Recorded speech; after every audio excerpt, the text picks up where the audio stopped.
Sometimes students are not sure about how to use these verbs.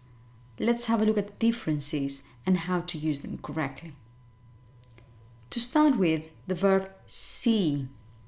It means simply to notice something with your eyes, but you don't have to pay attention to what you can see actually. So you can simply say, I saw Anne yesterday. You didn't mean to, it wasn't intentional, you just happened to see her. Or, I saw the headlines in the newspaper because you noticed it with your eyes. It was there and you saw it. Or, for example, if you're reading something, or if you're doing a reading comprehension exercise, you might say, I think I've seen that word in the text. You were simply reading the whole text. You were not paying close attention. You were not looking for that word. But then, after reading it, you remember and you say, I think I've seen that word in the text.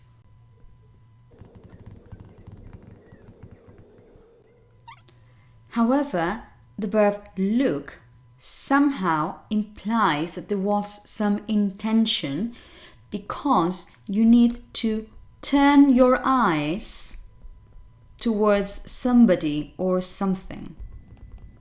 So there needs to be some sort of intention, or you do it, just knowing what you're doing. So you could say, for example, oh, I was so ashamed. Everybody was looking at me. And people did it on purpose. They were looking at you. Remember also that in these cases, the verb look always carries the preposition at, and you need to use it. Okay? If you say simply look, it will probably be a mistake in this context, in these situations. For example, you could say, I looked at my watch and I realized it was time to go. You looked at your watch because you wanted to, because you meant to. You did it on purpose, knowing what you were doing. Or for example, you may ask somebody to turn their eyes towards something, and you may say, look at this food. It can't go to waste. Okay, so you say look at. In the case of, for example, of a reading comprehension exercise, you could say look at this word. But then in the example I gave you before, if you remember what you read, you may think that you have seen the word, but you didn't look at because you were just having a look at the whole text. You were not paying close attention to that word. Something similar happens with verbs hear and listen to. If you hear something, you notice something with your ears. You could hear something happening even if you don't pay attention to it. So for example, you might be in your room or you might be in your living room or whatever, and you might hear your neighbors fighting. I could hear my neighbors fighting. You may ask somebody, did you hear thunder last night? Because there was a storm, so you're asking whether they could hear if there was any thunder. But they needn't have been paying attention. It just happened, and because they have ears, they could perceive those sounds.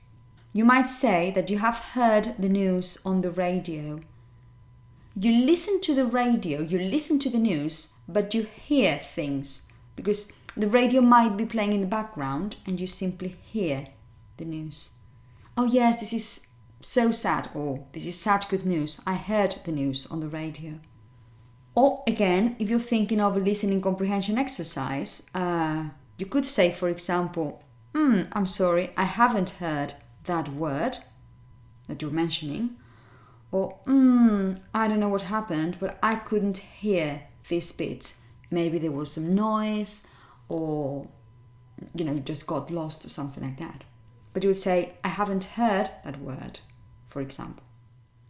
However, when you do something on purpose, intentionally, then you listen to something and you pay attention, you do it intentionally.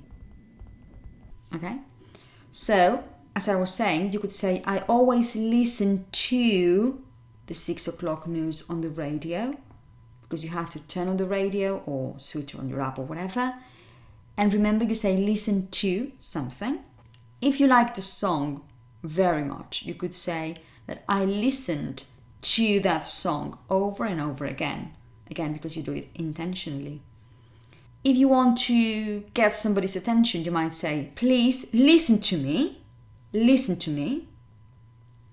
And what you do, for example, in a listening comprehension exercise, if you have some gaps that you need to fill in with some specific data or words or information, you might say that you are listening for specific information. In that case, you listen for something because you want to get specific information. And you listen to the recording because you want to get specific information. So, I hope this has helped you to understand the differences between these pairs of words.